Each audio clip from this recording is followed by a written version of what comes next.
Puhutaan suomee. Welcome to part 7 of my conversational Finnish learning material. This time we will learn phrases to use when paying while shopping. This material is always in 2 parts. In the first part, you will learn the topic by repetition, and in the second part, I will explain the grammar and vocabulary in more detail. We won't have any written Finnish in the first part of the video, because I want you to train your ears to hear Finnish well. It might feel difficult at first to not have any written cues for pronunciation, but it will hopefully pay off in the long run. First, I will teach some phrases that staff in a shop might use at a checkout, and how you can answer them. After the phrases, I have a short conversation with Utu, and we try to replicate a normal interaction with a cashier. In the explanation section, I will explain how to ask yes/no questions with a quick look on numbers and also briefly discuss formality. As always, you will see translations in English for the phrases and as we speak. Remember to repeat after us so you'll memorize it. Also, as a fun culture fact, before we start I want to point out that in Finland the amount of interaction you get with staff varies a lot from place to place. I live in the capital area and I'm used to very minimal interaction while shopping, but I've heard that in some places in Finland it is pretty normal to have conversations with staff. In Finland, self-service is also a big thing, and in most grocery stores I personally do not even meet a cashier very often, since I use a self-service checkout all the time. In general, staff is still always very happy to help you, so do not hesitate to interact with them and ask for help. It's just not very common in Finland. Kassi. Haluatko kassia? Haluatko kassia? Saisiko olla kassia? Joo. En tarvitse. Kuittia. Haluatko kuittia? Haluatko kuittia? Saisiko olla kuittia? Joo. Ei tarvitse. Löytyykö jäsenkorttia? Löytyykö plussakorttia? Löytyykö S-etukorttia? Joo. Ei. Se olisi 3 euroa. Se olisi 34 euroa ja 20 senttiä. Se olisi 7,50.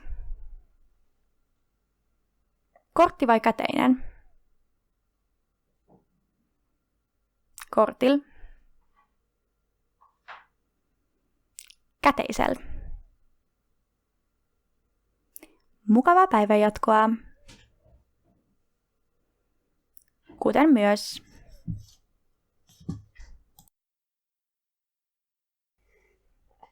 Moikka!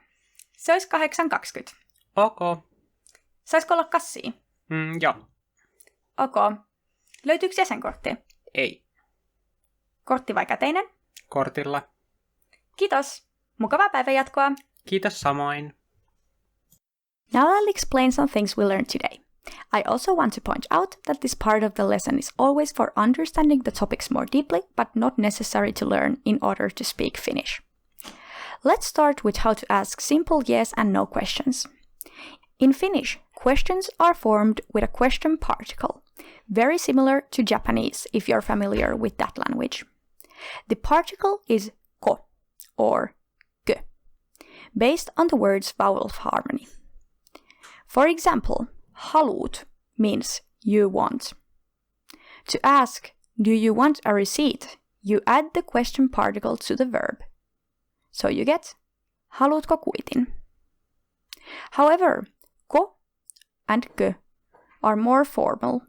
In informal speech, the question particle is usually ks, and it merges with a pronoun of the subject. Thus, since haluun means I want, do I want is haluunks mä. However, with the second person, saying haluuksä is difficult because there is a big cluster of consonants. For probably this reason, in second person casual, the personal suffix t is dropped. So you want is haluut, but do you want is haluuksä, haluuksä. You can see that the x is the informal question particle and it merges with the personal pronoun sä. In some dialects, there is also the possibility of dropping the k instead of the t. Then, do you want just becomes haluutsä, and you need to know from the context whether it means you want or do you want. One more notable thing about questions in Finnish is that the intonation goes down, not up. Especially in many European languages, it is normal with questions to have your intonation go up. For example, are you here? But in Finnish, the intonation goes down with questions as well. So I would say, ootko täällä? Not, ootko täällä? This happens also if you do not have the question particle but you have a question word, for example, like where and what. The intonation goes down. I would say that the only exception when questions do not go down is when there is no question particle and no question word. So for example, kuitti has a rising intonation because it's supposed to be a question, not just a statement. But immediately when you add some kind of an indication of a question to the sentence, for example, haluutko, which has the question particle, the intonation goes down. Haluutko kuittia? With a lowering intonation. Then briefly about numbers. For learning the basics of Finnish numbers, I'll link some materials in the description. However, since most materials focus on standard Finnish, I'll go quickly through the short forms of numbers for casual speech.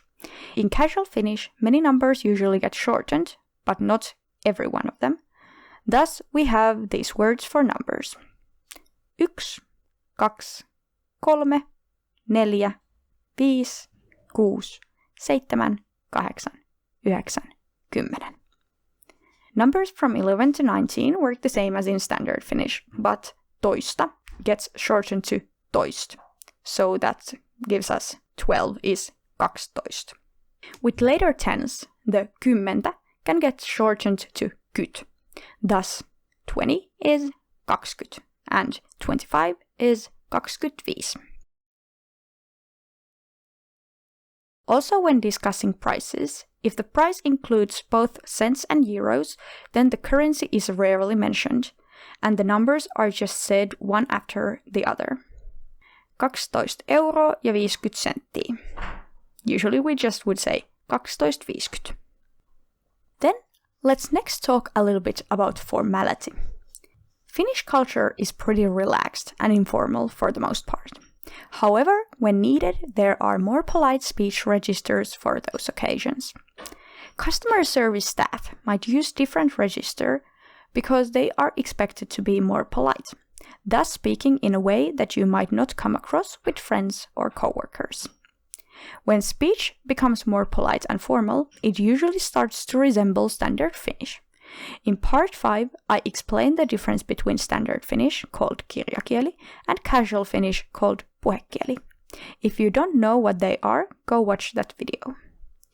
Staff rarely actually speak standard Finnish, but just a more formal version of spoken Finnish that is more similar to the standard language. So formality can come from starting to speech in a more standard way, but it can also come from using different phrases that are considered to be more polite. For example, to my ears at least, saisko olla kassi is more polite than haluutko kassin, because it is more polite to ask if a bag is needed rather than asking what the other person wants. In this case, the politeness comes from the choice of words and phrases, not the resemblance to standard Finnish. At this point, you do not have to have the knowledge to recognize the change of speech. The important part is that in the phrases, I tried to pick ones that I've heard and used myself. You do not need to understand the difference in politeness yet, just that you understand when the cashier uses more formal language with you to be polite. Finnish people are also pretty chill when it comes to formality, so you won't really offend anyone if you don't use the exact correct level of politeness yourself. If you continue learning Finnish, you will start to pick up the differences, so do not worry. That's all for today. Siinä kaikki tällä kertaa. Ensi kertaan!